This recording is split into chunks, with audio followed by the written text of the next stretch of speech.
Quelques années avant l'invasion de Naboo, la galaxie était en paix.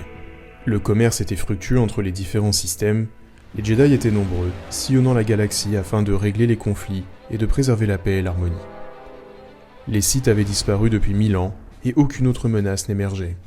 Rien ne pouvait laisser présager que la galaxie était à l'aube d'un conflit majeur qui allait provoquer des milliards de morts et la chute de nombreux régimes, dont le plus grand était celui de la République. Mais un Jedi a quant à lui ressenti que le chaos était en approche. Ce Jedi répondait au nom de Sifo Dyas. Il était un éminent Jedi, un maître respecté de tous ceux qui siégeaient au Haut Conseil des Jedi sur Coruscant. Le maître eut un jour une vision de l'avenir, un avenir où la République et l'ordre Jedi seraient anéantis par une immense armée. Cette puissance dévastatrice qui devait déferler sur la galaxie n'était pas une menace lointaine, mais une menace imminente. En -32 avant la bataille de Yavin, les nombreux conflits politiques et l'invasion de Naboo provoquent la naissance d'un grand mouvement sécessionniste au sein de la République. La République était démunie, et en face d'elle, une grande armée droïde commençait à voir le jour, prête à déferler sur le régime millénaire. Pour Sifo Dyas, il ne fait aucun doute que le conflit meurtrier qu'il avait perçu au travers de la Force s'apprêtait à mettre le feu à la galaxie. Sifo Dyas informa le Haut Conseil Jedi que la République courait un grave danger d'extinction et qu'il était nécessaire pour elle de s'armer afin d'assurer sa protection. Les Jedi et la République étaient liés, et la chute de l'un provoquerait irrémédiablement la chute de l'autre. Après des débats houleux au sein du Conseil, Sifo Dyas fut considéré comme un fou de la part de ses pairs. Les maîtres Jedi lui interdirent de créer une armée, et il fut désavoué. Sifo Dyas continua à plaider sa cause, et les Jedi décrétèrent qu'il était devenu un extrémiste et qu'il était plus capable d'assurer ses fonctions. Ainsi, le maître Jedi fut démis de ses fonctions. Sifo Dyas ne reçut que le soutien de son fidèle ami de toujours, le maître Jedi Dooku. Ce dernier pressentait également que la République courait un grave danger étant donné la corruption qui la gangrenait. Sifo Dyas, convaincu que la Force lui avait montré la vérité et rassuré par Dooku, prit la décision de commander en secret une armée pour protéger la République. Si les Jedi et les politiciens n'étaient pas capables de se protéger, lui le ferait. Mais, la menace étant imminente, Sifo Dyas devait trouver un moyen de lever une armée rapidement. Il se rendit sur la planète Kamino, où résidait une société capable de cloner à grande échelle et rapidement. Sifo Dyas rencontra le premier ministre Lamasu afin d'organiser la création d'une armée de clones. Le maître Jedi assura aux Kaminoans qu'il agissait au nom du Sénat et des Jedi. Aussitôt Sifo Dyas partit, Lamasu s'attela à construire cette grande armée qui faisait défaut à la République. Sifo Dyas avait sauvé la République, du moins le pensait-il. Sa profonde amitié avec Dooku a sûrement permis à ce dernier d'être au courant de son projet d'armée. Lors des événements de Naboo, Qui-Gon Jinn, l'apprenti et ami de Dooku, fut tué par Dark Maul. Cela amena le maître endeuillé à quitter l'ordre Jedi, convaincu qu'il n'était plus possible de sauver la République, ni son ordre de la corruption. Il rejoignit le côté obscur et embrassa la cause séparatiste dont il devint le chef. Dooku était le seul au courant du projet d'armée de Sifo Dyas. L'armée qui était en préparation et qui devait protéger la République pourrait donc servir un tout autre intérêt. Dooku mit au courant son nouveau maître Dark Sidious et dut par la suite s'assurer que personne ne soit au courant de l'armée naissante. Dooku, devenu Dark Tyrannus, commandita l'assassinat de son meilleur ami Sifo Dyas, parti en mission sur la lune d'Obadia. Le syndicat des Pikes s'occupa de cette affaire, et Sifo Dyas trouva la mort, emportant avec lui son secret, sans se douter qu'il avait été trahi par son seul ami. Dark Tyrannus effaça la localisation de Kamino dans les archives Jedi, afin que le nouveau projet ait le temps de se mettre en place. Il se présenta ensuite aux Kaminoans comme nouveau interlocuteur entre eux et l'ordre Jedi. Les Kaminoans avaient besoin d'un modèle génétique afin d'entamer le clonage à grande échelle. Dark Tyrannus leur proposa le chasseur de primes Jango Fett. Ce choix n'était pas anodin, car les Mandaloriens étaient réputés être des soldats très expérimentés, avec une culture martiale légendaire. C'est pour cela également que les armures équipant les soldats clones sont inspirées des armures mandaloriennes. La culture martiale des Mandaloriens, couplée à la discipline et au clonage à grande échelle, ferait de l'armée des clones une armée quasi invincible. Jango Fett, en échange, ne demanda qu'une seule chose, un clone non modifié. Ce clone reçut le nom de Boba Fett, celui qui deviendra plus tard un terrible chasseur de primes qui régnera en maître sur Tatooine après la chute de Jabba le Hutt. L'armée des clones n'était pas composée que de simples soldats.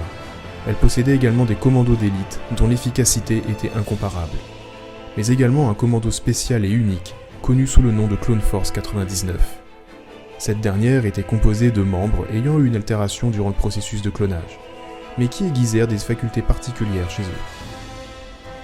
Les soldats possédaient cependant deux particularités communes. Leur développement était 2 fois plus rapide que celle d'un humain normal, leur permettant de devenir opérationnels très rapidement. Et, à la demande de Dooku, chaque soldat possédait une puce inhibitrice implantée dans le cerveau. Elle permettait officiellement de contrôler plus efficacement l'armée et de diminuer l'agressivité inhérente aux Mandaloriens. Mais officieusement, cette puce permettait d'enclencher un processus de défense en cas d'insurrection Jedi. En -22, la vision de Sifo Dyas se réalisa. La galaxie s'embrasa dans un conflit majeur. Les négociations ayant échoué, la guerre était la seule réponse possible pour les deux camps. La République et la Confédération des systèmes indépendants étaient résolues à soumettre le camp adverse. Mais au début de la guerre, la République était en position de faiblesse. Elle ne possédait aucune armée et n'avait que les Jedi trop peu nombreux pour la défendre. Face à une destruction certaine, rappelant aux Jedi la terrible vision de Sifo Dyas, le Sénat galactique prit une décision drastique. Il accorda au chancelier Sheev Palpatine les pleins pouvoirs, ce dernier ayant montré sa détermination à toute épreuve pour faire triompher l'ordre. Palpatine ordonna ainsi la création d'une immense armée de la République qui la défendrait et qui la ferait triompher aux confins de la galaxie. Tous ceux qui s'opposeraient à la Grande République devaient être mis à genoux. Le Sénat applaudit cette décision bien que l'armée qui devait être créée était déjà en route vers Geonosis pour combattre la menace séparatiste. Geonosis fut la première grande bataille de la guerre des clones. Les Jedi étaient intervenus pour tenter de contrecarrer l'émergence de la CSI en arrêtant tous les leaders. Mais, face à la puissante armée de droïdes, les Jedi étaient sur le point de mourir et de perdre les membres du Haut Conseil Jedi. À l'instant où le coup fatal devait être lancé, la grande armée de la République déferla sur Geonosis. Le puissant point de la République fut révélé et la CSI perdit très rapidement son bastion. À ce moment-là, la République ne se doutait pas qu'elle avait failli capturer tous les leaders de la CSI, mais également les plans de l'Étoile de la Mort. Après la bataille de Geonosis, l'armée des clones avait montré sa grande efficacité et d'autres unités furent demandées. Les clones se déployèrent par la suite dans toute la galaxie. Les rouages de la guerre commencèrent à tourner et la galaxie s'embrasa. La guerre était une guerre totale, et les Jedi se transformèrent en généraux de guerre. Les grandes divisions de l'armée républicaine étaient ainsi dirigées par des Jedi, accompagnés très souvent par leurs Padawan. De ce fait, tous les Jedi de la galaxie étaient perpétuellement accompagnés par des clones. Durant la guerre, les clones ont montré à plusieurs reprises leur efficacité, apportant victoire sur victoire à la République. Mais, les clones étaient parfois des sources de conflits, aussi bien politiques que militaires. En -20, la célèbre 501e, commandée par le général Skywalker, avait été envoyée sur Umbara afin de soumettre un bastion séparatiste. Cependant, Anakin Skywalker fut rappelé sur Coruscant et il dut laisser ses fiers soldats à un autre général Jedi, répondant au nom de Pong Krell. Ce dernier était réputé n'obtenir que des victoires, mais avec une perte astronomique de clones. En vérité, le général Krell nourrissait une forte haine envers le point de la République, voyant les clones comme de vulgaires produits destinés à être de la chair à canon. À la tête de la 501e et de la 212e, Pong Krell obtint la victoire, mais à des prix élevés. Ce qui amena certains clones à contester les ordres de leur général. Le général Krell, face à cette contestation, ordonna à la 501e de partir stopper une avancée des Umbariens qui, cette fois-ci, s'étaient déguisés en clones pour tromper l'ennemi. Les deux armées se rencontrèrent, et les tirs fusèrent, provoquant la mort de plusieurs soldats dans les deux camps. Mais les clones découvrirent qu'ils ne se battaient pas contre des Umbariens, mais contre de vrais clones. En réalité, Pong Krell avait menti, et la 501e faisait face à la 212e dans un combat fratricide. Cet acte fit nourrir une véritable rancœur chez certains clones. Pong Krell fut arrêté par les clones, puis exécuté. Pour la première fois dans la guerre, les clones exécutèrent un Jedi reconnu coupable de trahison. Cette décision n'était pas dénuée de conséquences, car les clones n'étaient pas censés pouvoir tuer des Jedi. Pour la 501e, Le choc était puissant, car ils étaient habitués à combattre auprès d'Anakin Skywalker, qui leur avait toujours montré le plus grand des respects. La 501e et la 212e retournèrent combattre dans la galaxie, mais pas sans rancœur. Les Jedi pouvaient bien être des traîtres. Au sein du Sénat, la question des commandes de nouveaux clones faisait débat.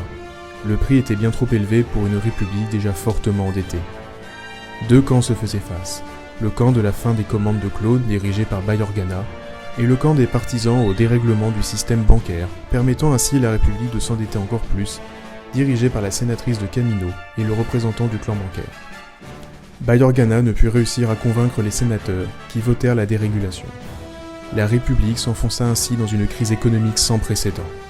Une crise telle qu'une partie des habitants de Coruscant furent privés d'électricité, du jamais vu depuis plus de 1000 ans.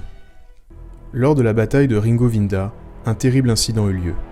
Un clone dénommé Tup par ses camarades eut un comportement étrange.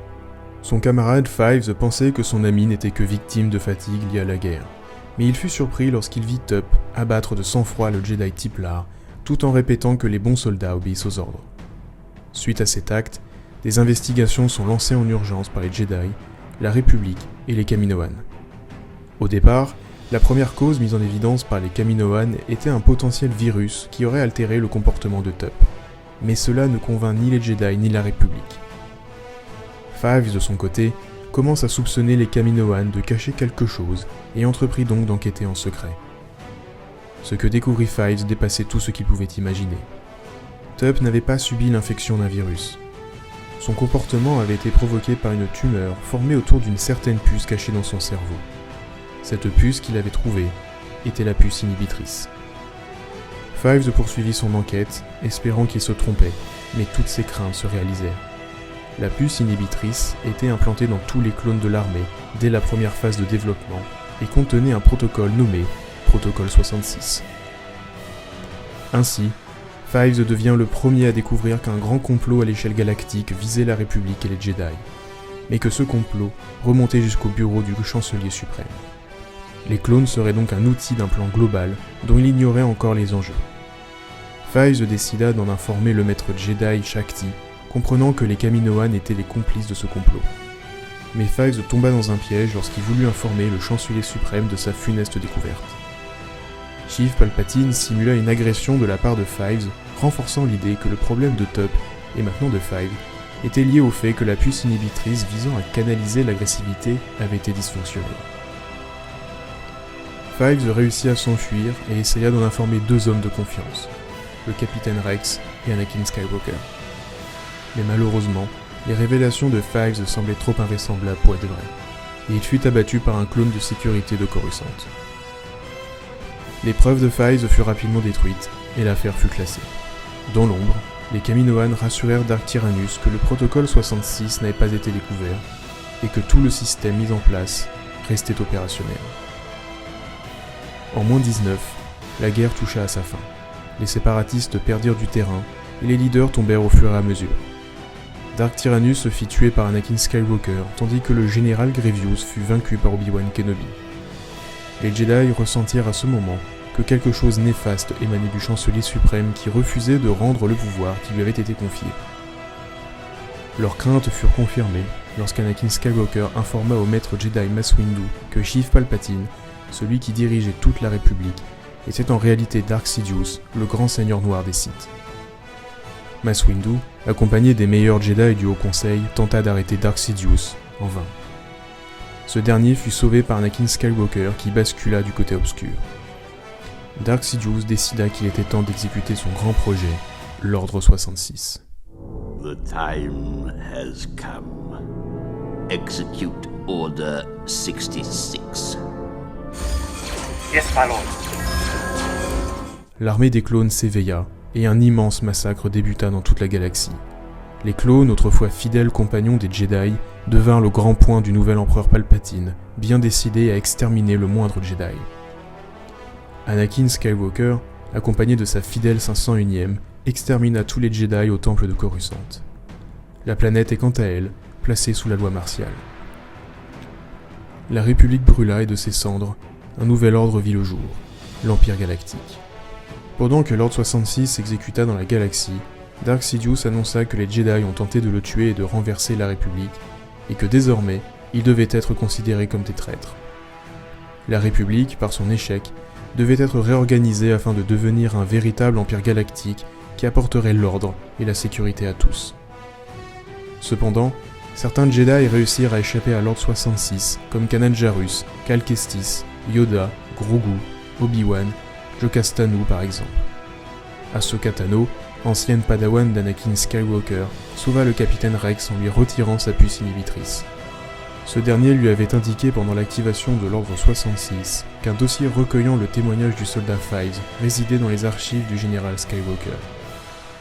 Fives avait eu raison en leur faisant confiance. Ahsoka Tano et le capitaine Rex arrivèrent à s'échapper, mais pas sans tristesse et souffrance. La guerre des clones s'acheva, mais avec la fin de la République et le massacre de la très grande majorité des Jedi. Après la guerre des clones, un nouvel ordre était né et les soldats clones qui avaient suivi les ordres de la République devinrent le fer de lance du nouvel empire. Mais seulement pour un temps. En effet, après le discours de l'empereur Palpatine, l'amiral Wiluf Tarkin fut chargé de mettre un terme à la production des clones. L'Empire préférait se fier à la conscription, moins chère et dont les soldats seraient fidèles à l'Empire non pas par programmation, mais par conviction. Les Kaminoans comprirent à cet instant qu'ils avaient également été l'outil du projet de Dark Sidious.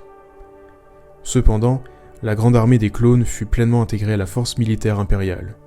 Ils devaient assurer la mise en place du nouveau régime en attendant que les nouveaux corps d'armée soient opérationnels. Les clones, à terme, seraient remplacés par le puissant point des Stormtroopers.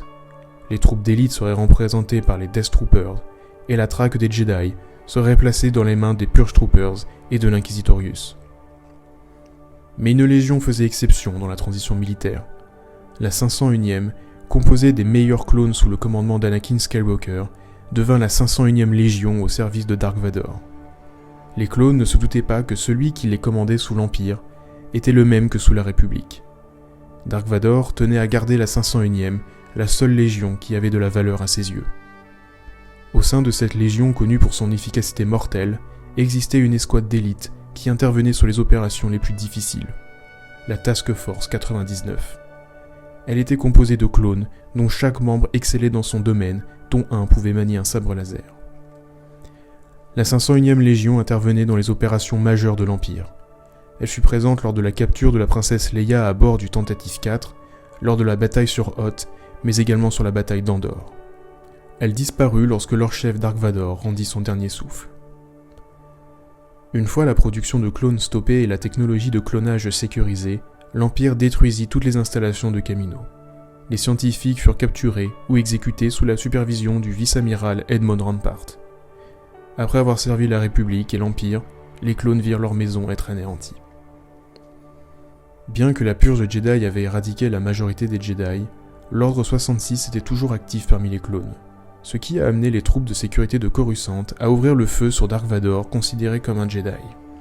Mais d'autres clones, qui étaient sortis des usines après la guerre, n'avaient pas reçu l'activation de l'Ordre 66, ce qui a permis à certains Jedi d'utiliser le stratagème de l'Empire pour retourner les clones contre l'Inquisitorius. Après des années de loyaux services, les clones qui furent la clé de voûte de la défense républicaine et ensuite du projet impérial furent mis de côté au profit des Stormtroopers. Ils s'éteignirent dans l'ignorance totale. Certains clones, grâce au capitaine Rex, purent vivre libres comme Wolf, Gregor, Hunter, Tech, Wrecker et Echo. Seuls Omega et Crosshair font exception. Omega était une clone scientifique et de ce fait, n'avait pas de puce. Crosshair, quant à lui, décida de rejoindre l'Empire un temps avant de le quitter. La puce inhibitrice qui avait montré son efficacité fut utilisée sur les Wookiees réduits en esclavage par l'Empire. C'est ainsi que le funeste destin de l'armée clone se termina. Mais leurs épopées restèrent tout de même dans les mémoires. Après la chute de l'Empire et l'émergence du Premier Ordre, la question d'utiliser des clones au sein de l'armée impériale fut soulevée par Kylo Ren. Ce dernier défendait l'idée que l'obéissance sans faille des clones permettait d'éviter des séditions, comme cela fut le cas avec le soldat FN-2187. Mais la décision revenait au général Armitage Hux, qui refusa catégoriquement cette idée. Le général savait qu'un plus grand projet était en œuvre, incluant des soldats, dépassant la puissance des clones.